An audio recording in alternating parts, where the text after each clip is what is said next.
Hey, and welcome back to the podcast. We are moving on into the month of April. That's how my week has gone so far. And so with that, we are definitely going through the, school is coming back. Most youth pastors are definitely feeling it. We have 150,000 different things to do. Some of us are involved in the school system. Some of us are just trying to survive before school. Some of us have teachers as spouses. All the mess. Just so you know, we feel your pain. David and I both have spouses that are teachers. We both have kids that are in school. I'm involved in the school district as a chaplain, as I've said many, many times before. And so literally we're recording this, and then I have to run off to the high school to be in all of these school conversations for getting back into the swing of things. Not to mention, we have our youth sixth grade welcomes tonight at my house, which is a really mess right now. So I have to throw in, some opportunity to clean my house at some point today. So I get it. I mean, we understand the fact of life is super, super busy. And in all reality, hopefully you spent part of your summer in rest and relaxation mode. But then the other half of it, hopefully you've already started on the process of planning for this fall. But man, we totally get the idea and the understanding that some of you might have not. And hopefully we can talk about some things that will help in that process for the next couple weeks. And so today our topic is the month of August is going to be building a sustainable youth ministry. And first and foremost, Mark Yaconelli, Building Sustainable Youth Ministry is a must-have book. And it is an absolute gem when it comes to content about youth ministry. And that book has been absolutely timeless. And so I would definitely recommend you do Sustainable Youth Ministry by, I think it's Mark Yaconelli. It's either Mark Yaconelli or Mark DeVries. It's DeVries. Oh, I was wrong. You said that, and I was like, that doesn't sound right. The Mark part Mark does. Yaconelli does another book. Yeah. Sustainable Youth Ministry is Mark DeVries. I'm sorry, Mark. But with that being said, it's an absolute timeless book, and it has been one that I continually go back to as far as looking in and seeing things and checking off and making sure that I'm still doing what I need to be doing. And then how we're going to start off the month is with week 1, we are talking about systems that serve discipleship. And the big idea behind this week is the idea that structure should support ministry. It should not suffocate it. And I don't know about you, David. There have been times where I've built systems that I'm like, man, this is awesome. I absolutely love it. It helps so much. And then there are other times that I'm white-knuckling this system that is absolutely terrible, and I will not let go of it, even though it is causing me exhaustion. Yeah.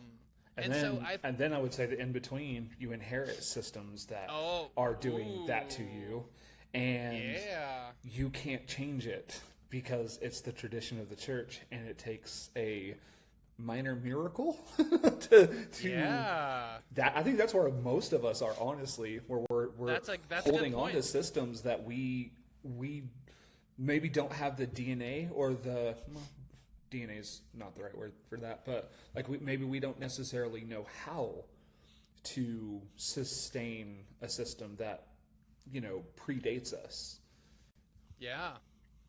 No, that's a really, really good point. And I think that's a huge aspect of it is, and that can almost be an entirely different episode on the, what do you do with the systems that are already in place when you walk into a ministry? I would say we definitely need to do an episode on that. Yeah, no, I think that might work. And so with that, all else fails, the idea of systems, systems are supposed to be there to help us. They're supposed to be there to make our job easier. They're supposed to be there to make our job better. But man, sometimes it is an absolute chore to keep some of the systems going. So the thing is, though, is especially in the month of August, we have all kinds of different things going on. We have all kinds of different things happening. And there's kind of this pressure to get organized. We kind of have an idea of how many students we have in our youth group. We have an idea of the growth. We have an idea of where we're going. Maybe not curriculum-wise, but we have an idea and a direction of how our group is growing or how our group is shrinking. And so a lot of times August is that planning season. And so calendars are filling up, programs are being mapped out, leaders are thinking, man, how can we make this better than last year? And I think that's the huge aspect of ministry, is that's what we ask, is just this mindset of like, man, how can we make this better than it was? And often the answer that we default to, like we talked about, is this idea of, man, well, we need better systems. We need better things to put us more in focus, to make these things happen. And while that's all well and good, we are also kind of getting to the point to where we are hurting ourselves. And so we need like I said, the default is we need better systems, but often the tension behind that is some systems create clarity and some systems create absolute exhaustion. And so the question isn't, do we need systems or we need better systems? The question is, are our systems actually serving discipleship? And so I think, especially like going into kind of your topic, and maybe we just address it for this episode too, is like you said, a large majority of us are jumping into ministries or have been in ministries for a long time, that already have these things in place that either you have to last long enough in the church to be able to change it, or you have to just bite the bullet and change it and take the flack for it. And so a lot of these changes can cause a lot of strife and a lot of hurt in the church. And most leaders don't start with bad intentions. Sometimes we just see the idea that systems can go wrong. But over time, we can also see that systems are overcomplicated. They're rigid. They're focused on efficiency over people. And the idea behind it is sometimes we get so organized that we accidentally make it harder to connect with students. And so that's the danger. When systems become the focus, people become secondary. And I think a lot of time when we adopt these systems that are already in place, sometimes we get so hyper-focused on the fact that we have to keep this system alive that we become more focused on that than the students that we're actually serving with. And so I would say good rule of thumb is, outside of the absolute core critical systems that you need to be using, which I don't know about you, David, off the top of my head, I can think of two. And I don't know if I'd consider both of them actual systems. But when you're jumping into a youth ministry, I think there's two things that you're required to do. That is, first and foremost, like, track metrics. Take attendance.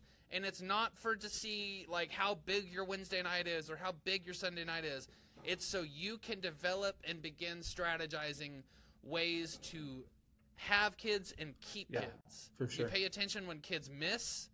You have an idea of who's coming, who's not. You have an idea of who needs to be reached out to. Like, that is hands down, I think, the most important. But that is one that can go from really, really simple to super overcomplicated if you allow it really fast. The second one I would say, and I don't know if this one classifies as a system, but the other one is a parent email or parent communication of some kind. And so outside of those two, I can't think of anything that's absolutely like, you must have this. Can you? I mean, no, not necessarily. I think outside of, if I were to add a third, and it's not a must-have, but I think it makes a huge difference, is some kind of celebratory system where you... Oh, yeah, that's where a good point. I mean, at the end of the day, students especially are focused on, what can I get out of this? And at the end of the day, like, we want them to understand that the win is growing in your relationship with Jesus. Like we've talked about it a lot on the podcast. We win when someone takes a step. We've certainly adopted that. Brent has adopted that. And so having some kind of celebratory metric, and Brent and I both have kind of a ping pong ball wall thing where people can physically see what we're doing, whether that's somebody coming to church, someone being invited to church, someone getting baptized or accepting Jesus for the first time, and then having like milestones where you see the impact that your church is making, that your youth group is making, and then celebrate those. There's a lot of other ways to celebrate too, but I think having some kind of way of saying, man, even if it's just as simple as, we had a really, really good small group this week, or, Wednesday night just went really, really well, and I just, whatever, let's go get ice cream. Let's, whatever. Little things like that can make a huge difference because the students see that you see them, and they also see that you see them when they're trying, when they're putting an effort in. Yeah. Because some students really do put a huge effort into youth ministry, and that should be celebrated too. Well, and then also the other aspect of that, and maybe I put an addendum on one of mine, is parent and volunteer communication. Yeah. And so I think part of that celebratory service and that celebratory fact is like the leaders need to know what they're doing. They need to know how they celebrate wins, and you have to articulate that. So I think those three are really the core ideas behind what makes a youth ministry float. There are tons of other systems that you can throw in. However, those three, I think, are the ones that are like the bare necessities. And so, like, when you move into these systems that are kind of going out, maybe you start with these three and you say, first off, do I have it? Like, because I've seen a ton of youth ministries that don't have any parent communication whatsoever. They just talk to the students. And it's like, that's great, but who outside of high school, kids that can drive, takes their kids to youth? If you are not communicating with the parents, then you are missing out on an opportunity for kids to be there. But then also the second half of it is it's your job as a youth pastor to equip the parents, not the students. I say that with a tongue-in-cheek kind of preface because we have to understand our place. And at the end of the day, the parents will be the ultimate disciplers of their kids. And so our job should be, David, I think at least 50-50. We should be equipping and communicating with parents. That should be half of our job. So like when we see parents at church, we stop and talk to them. When we see opportunities to communicate wins, we send that out to parents. When we see opportunities to provide equipping things like resources and stuff like that, we do it. Like, we have to have the idea that it is not just youth ministry, it's youth and parent ministry, because we have to step in alongside students, parents that are trying to, parent kids. And as you and me are well aware, David, parenting is hard. There's really not a one-size-fits-all book for this. And so, like, every single parent's going through it because all kids are different. And so we need to come alongside parents that are trying to do discipleship and lead well at home. And we need to be celebrating their wins and giving them resources and giving them opportunities to thrive. And then this kind of also steps into the mindset of that multi-generational discipleship, as we are actually equipping and encouraging the parents just as much as we are the students. And so I think that's a huge aspect of it. But sometimes, like I said, we can get so focused on the system that we begin to lose track of the parents, we begin to lose track of the kids, just because we want the systems to work.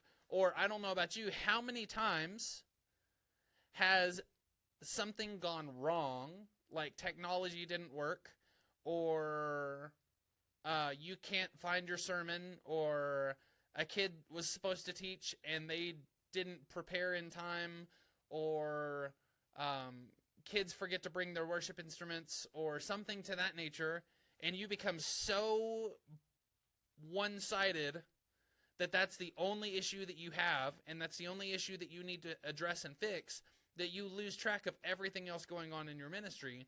I know I do that a lot, and it's something I'm trying to work on. But sometimes, like, we get so focused and so much into kind of like a fix-it mode that, like, we sometimes just absolutely miss out on the kids that are there. And so that's the danger. When systems become the focus, people become secondary, and discipleship suffers. And so, I mean, what do healthy systems do? Like I said, those 3 core ones, hopefully, don't control your ministry. They support it. You are supporting students by tracking their attendance, so you can tell which ones are here and which ones aren't, which ones might need you to reach out to them and say, hey, like, man, we see you not being here. Like, we want to, like, acknowledge the fact that, like, you are missed. And, like, that's huge for students, especially in the realm of, like, nobody cares about me. Who am I? Like, where do I belong? Like, that sense of belonging comes from that, too. And so that is a huge one. Secondly, if you're communicating with parents, you're showing them that they are a valuable part of this process. And some parents, and this is wild to me still, but I've been in youth ministry long enough that it's wild. Some parents still feel like it's the church's job to disciple their kids. I would say the majority. I do see a shift, I will say. And it might just be my church. Sure. I have a lot of parents that actually come in and actually recommend things to me. Wow, cool. Which is kind of cool. And it's not like the toxic negative. It's like, hey, we found this curriculum when we were doing our Bible study at home. This would be really, really cool. Or, hey, like, have you watched this series on Right Now Media? I think this would be great for the high school, or stuff like that. I do have a little stuff bit of like that. too. Like, I have a lot of parents that, and I guess more maybe a better way to say it, I have a lot of parents that are discipling at home. And they see the value of bringing discipleship and bringing Jesus into their homes more than just leaving Jesus at church. Absolutely. And so with that, like, I have families in my group right now that do weekly Bible studies. I have families right now that do worship at home, which is super cool. Like, they have musical, either their parents are musical or they have musical kids, and they do worship in their house.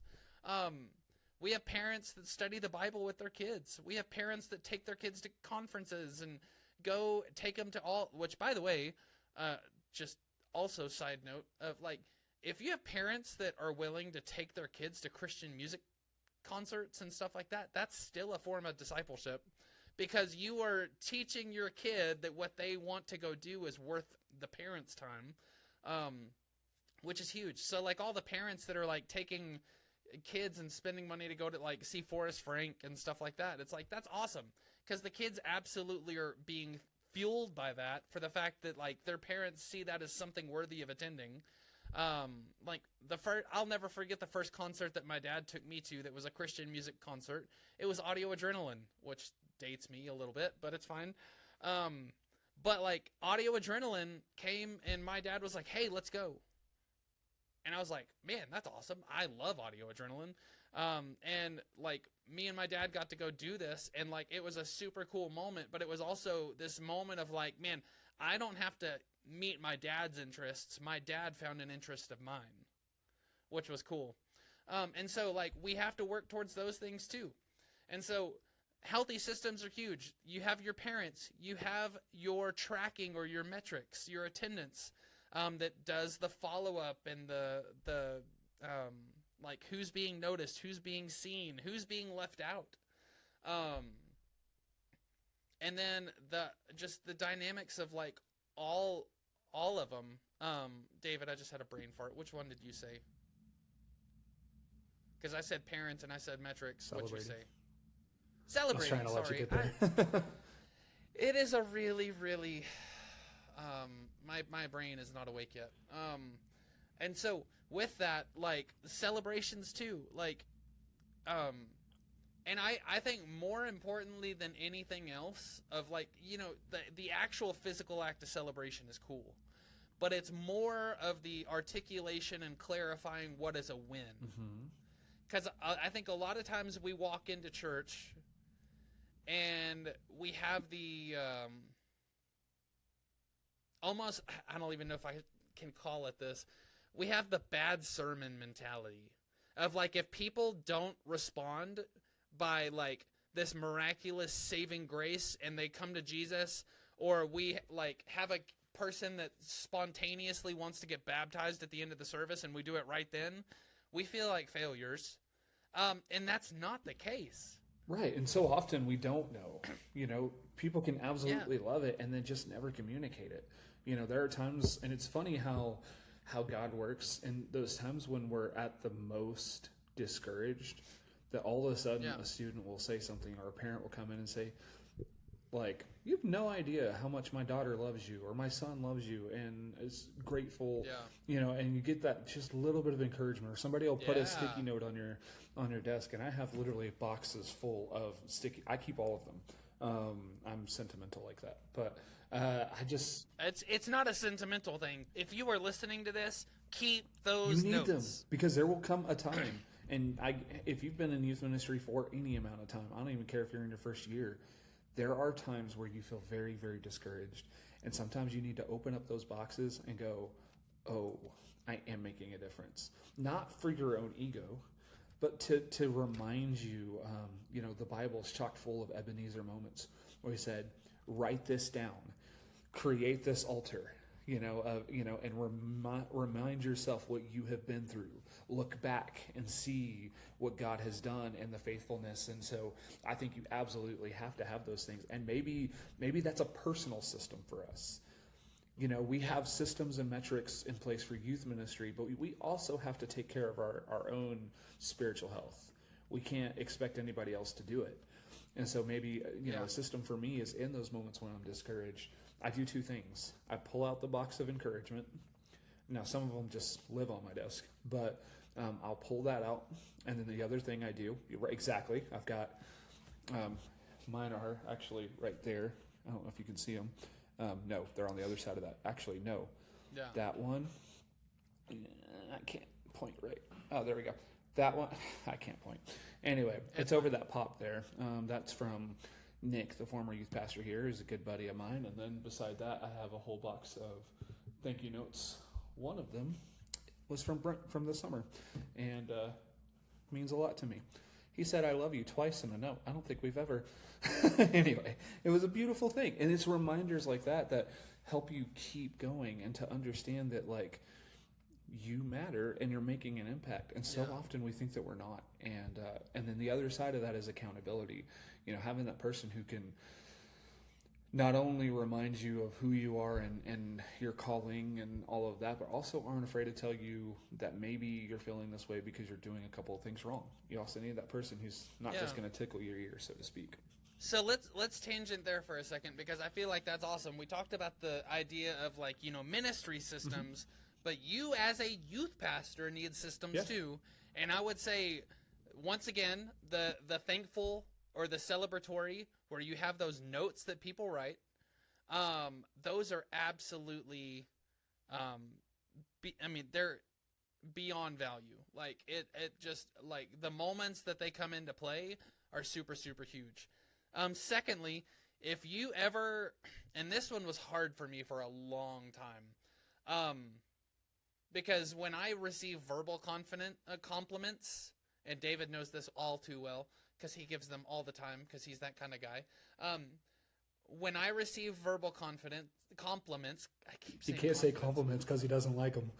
I know. When I receive verbal compliments, there we go. One of the things that I always do is I immediately try and shift it off to other people. And I'm like, oh, well, I was here, but I played a small part. Like, it's really this person, this person, this person, this person. And I had a lady stop me in my church, like, when I started as the worship pastor, probably 6 months in. She was like, you're doing a fantastic job at leading worship. She was like, thank you so much for being willing. Thank you so much for the effort and the intention that you've put into it.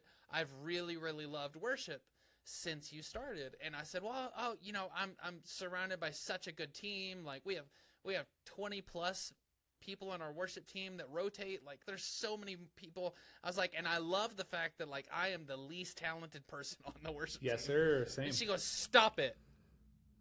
And she literally told me, she goes, stop it. I'm complimenting you. Take it.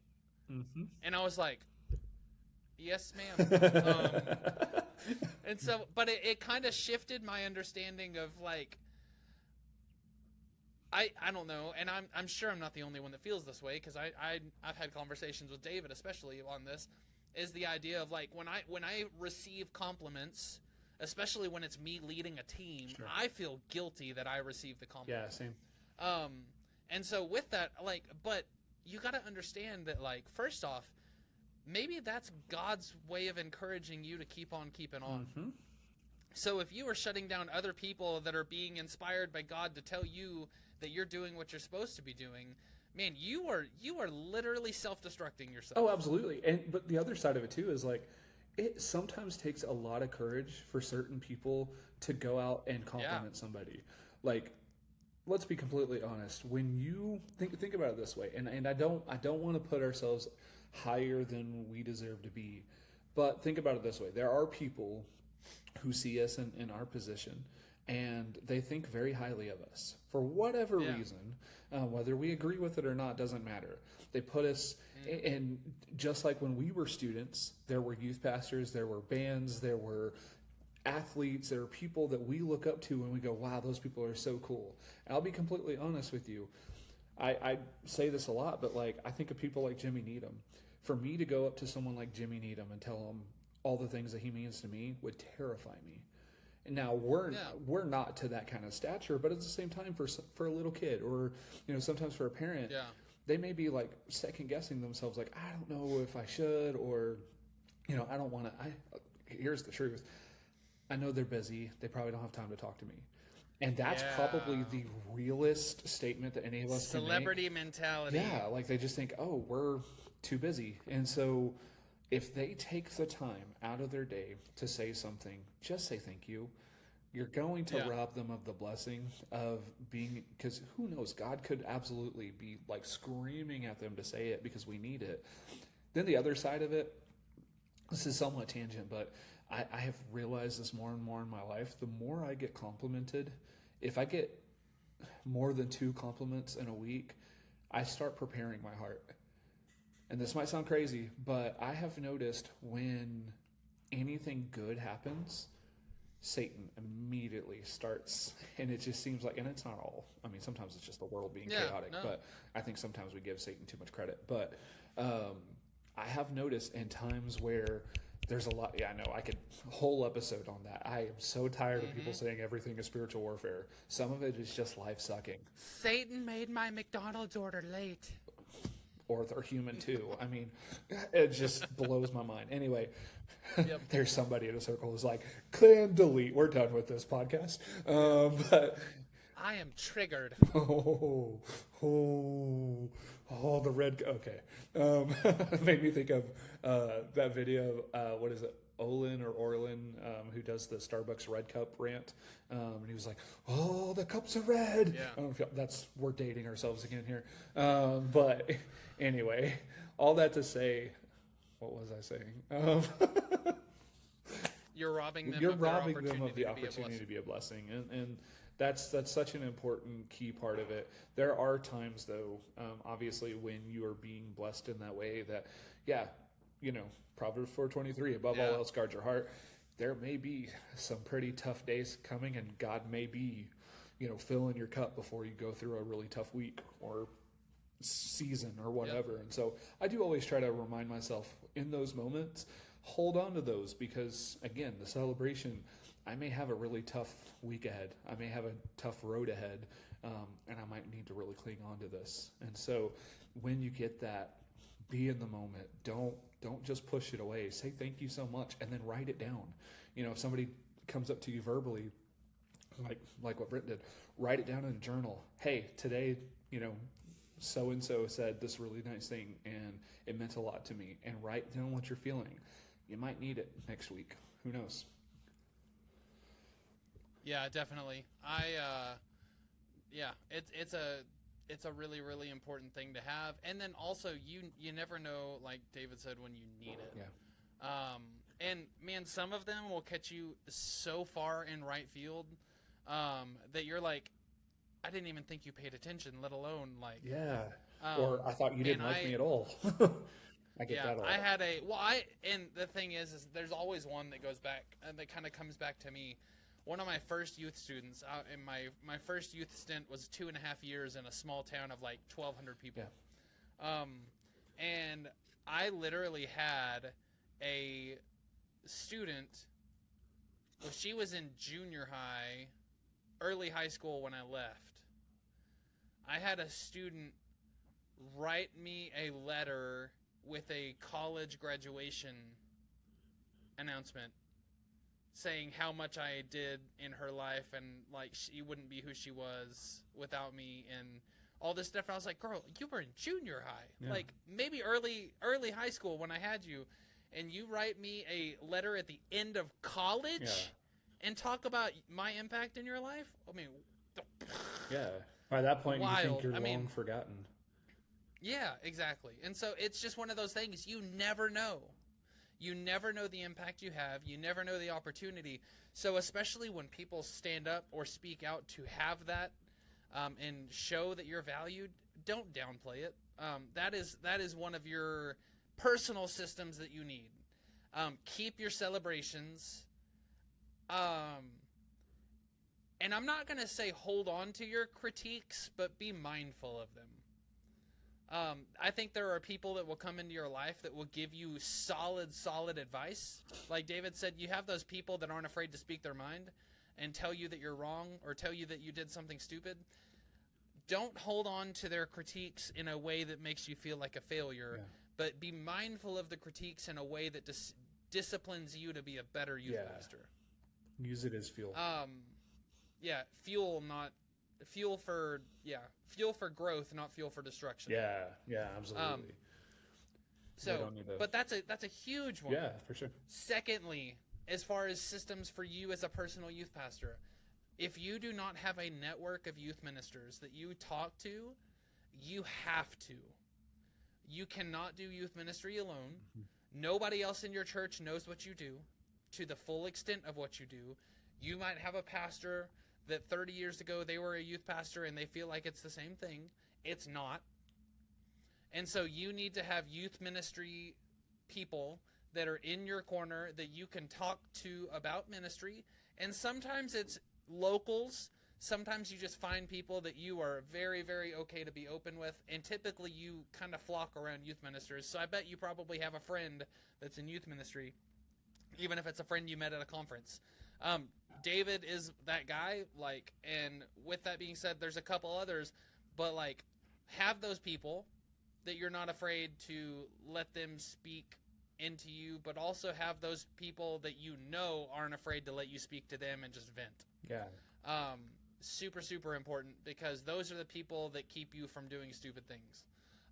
And so celebrations, so recognizing and celebrating success, and being mindful of corrections, but then also networking, having people to communicate and talk to and build relationships with. And then finally, if I had to have a third one, I think the final and absolute system, which David Pruitt is working on and still needs to get better at, not shouting you out. I was about to say, ooh, I'm on the hot seat. Oh. But it's everybody, man. There's so many people. And it's not just David, but this is one of the things that I get on to David all the time for, because we have that relationship. But that I'm talking to you listening right now too. If you do not have a Sabbath, start it. You see that X-ray thing he just did? Yeah, I get that a lot, y'all. Welcome to my world. So with that being said, if you do not provide yourself opportunity to rest from, and let me be specific, rest from ministry, then you are going to burn yourself out. And I probably will say within 2 to 3 years. And that's on the long end, in all honesty. Yeah, it happens way faster. That's faster. if you feel like you're doing great and you feel like nothing can slow you down. If you are not resting, then you have about 2 to 3 years before even the best youth ministry fails. Yes, absolutely. So, rest, celebrations, and networking. Those are your 3 personal systems that you cannot do ministry without. Or, well, you can do ministry without them, but you cannot do successful youth ministry that has longevity without those 3. Absolutely. So in wrapping up, because we've had a really good conversation, we skipped I would say the majority of our notes, which is great. I want to hit on. I was going to come back to it. I know, this is crazy. I was looking for the on-ramp and you took off. Like, this is clearly Brent keeps us on track, and I've been looking for that. It's cool. This is his bread and butter, which is what I love. I think today was, and I mean, I'll be honest, for the people that are listening to this, a lot of times we go note by note. We go exactly on script. And today I feel like it's Holy Spirit driven, because there's somebody listening to this podcast that is like, man, I just I can't seem to make ministry work. And then I just said those three things, and you're like, well, I don't have that one. Yeah. I don't do that one, and I don't have that one. That's where you need to start. Yeah. Absolutely. You need to build the systems for yourself first, and there are people listening to this episode that need that right now. Yeah, especially on the personal side. I don't think there's enough of us talking about that. There's a million resources on sustainable youth ministry, good practices, 7 practices of a highly effective ministry. There are so many books and resources.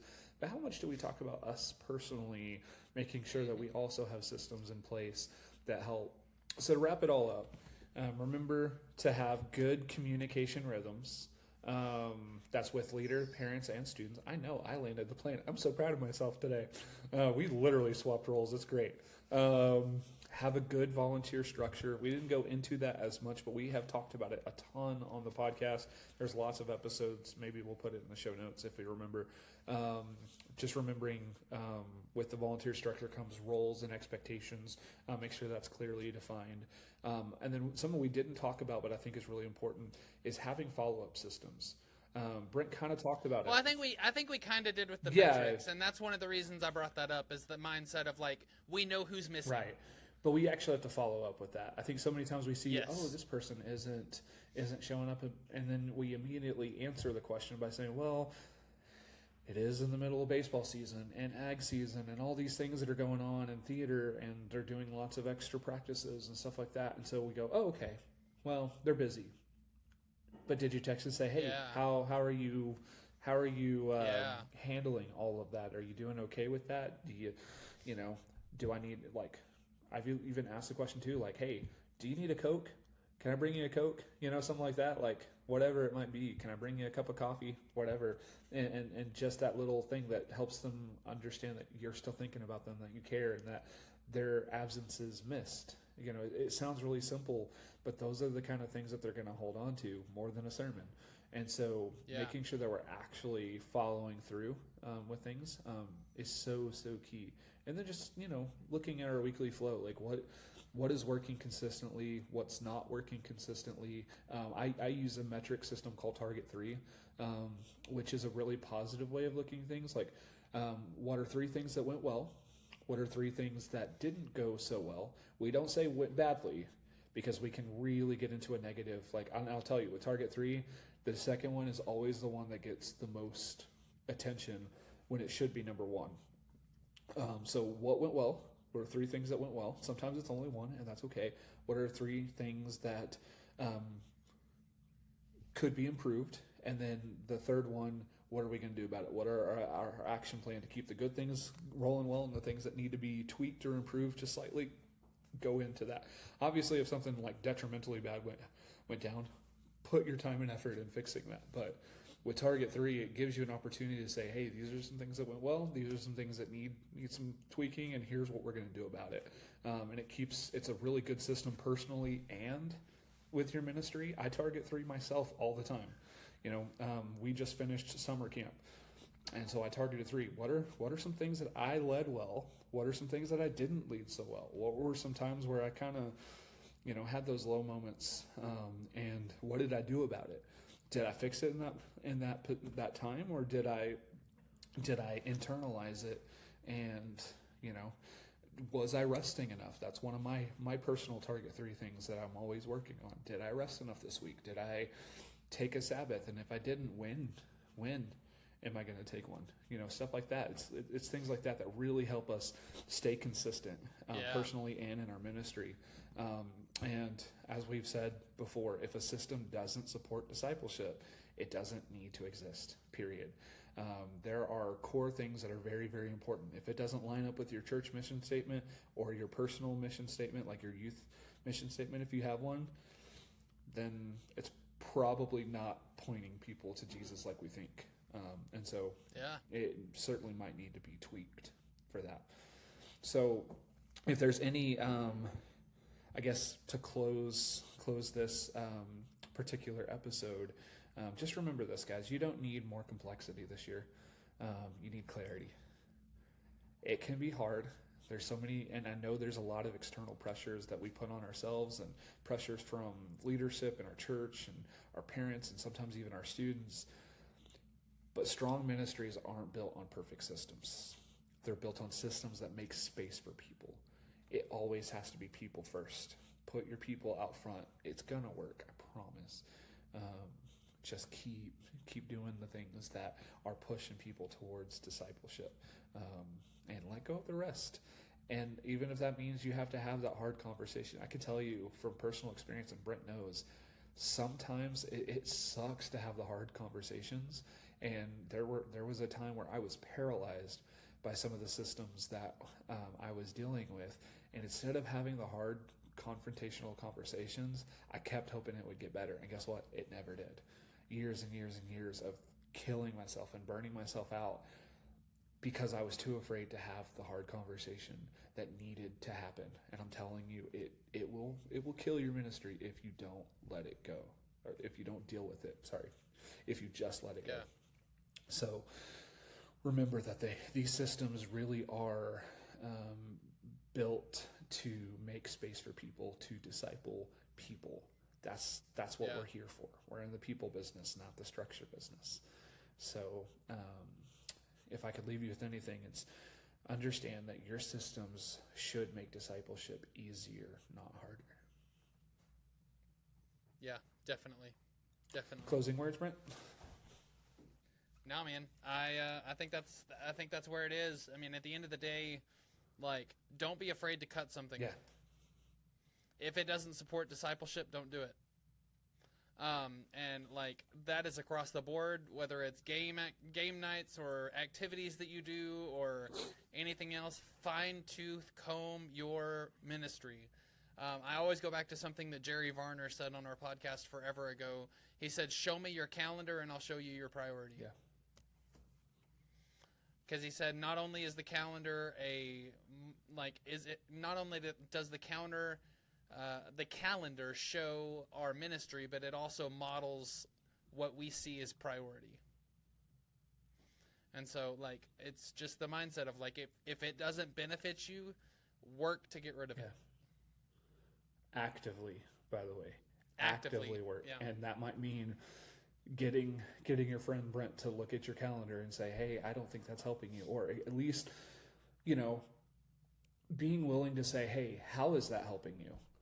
Because having that person that I can bounce this idea off of, and Brent knows me well enough and loves me well enough to say, hey, I don't think that's helping you. I think you need to let that go. And has told me that before. And that's super helpful. You have to have that. And so we say it every podcast, but we literally mean it. If you don't have that person, please reach out to us. We will be more than happy to talk you through some of those things and hopefully also help you find a community in your area. Because sometimes they don't really exist, or you don't know where to look. And we've got several resources that can maybe help you locate some things, or help you have the conversations of how to build that. I had to build that when I got here, and so I at the very least can give you some ideas and pointers on how to build that if it doesn't exist. So reach out to us. We'd love to. Hey, let us, can I pray over you guys? I've loved that we did this, not just because it was my idea, but because I think it's so important to pray for you guys, and to know that we are spending time praying for you guys. We think about you guys a lot, and whatever you're going through, we're here. So don't be afraid to reach out. Let's pray. God, we just thank you so much for this opportunity to to go off script a little bit and to discuss not just ministry structures, but Lord, to really look inward at our own systems. God, I pray for that youth pastor who feels like they're just flailing right now, trying to figure out how to do it right, how to grow, how to do all the things with their own pressures and external pressures that come in. God, I pray that you would maybe show them some opportunities where they can grow in different areas and maybe some different systems that are, God, if it's hindering their discipleship, Lord, help them to let it go. And I pray for grace or from the parents and leadership of their churches and their area, and even grace from themselves, Lord, to let some things go, because sometimes we, even as youth pastors, have some quote unquote holy cows that we hold on to, that we need to let go of too. It's really easy to point out others, but sometimes our systems can be holy cows too. And so, Father, help us to let go of those things, to give those to you, and to trust that you have a perfect plan and purpose, not just for our ministries, not just for our churches and our communities, but also for us. So, Lord, help us to, if it takes like a target 3 type thing, to help us be consistent with our flow, Lord, I pray that you would just reveal to us what works and what doesn't, and help us just to be gracious enough to cut out what needs to be cut out and to hold on to what needs to be held on to. Father, I pray that this truly is a time of encouragement for those who are listening, God, that they would hear this and maybe some things resonated that makes them feel really good about what they're doing, and maybe some things that, hurt a little bit. God, I pray that you would just help them to see that they were created on purpose with a purpose, God, and how important the ministry that they're doing is. God, not to inflate our own egos, but to understand that we're doing the Father's work, and what an incredible and humbling gift of a job that we have. And so, Father, may you just encourage whoever's listening today to lean into your perfect will and your perfect plan for their lives. God, we thank you. We pray as we go into this fall season, Lord, that we would be refreshed. God, that you would move in us, and Father, that you would just bless our ministries. God, give us fresh, creative vision. And God, I truly pray that this would be the best school year ever. Not because we're trying to be better than we were last year, but because you moved so mightily that we can't help but to celebrate all the incredible things that you've done in and through us this week, this month, this semester and year. God, we thank you so much for what you have done and what you are going to do. It's in your name we pray. Amen. Amen.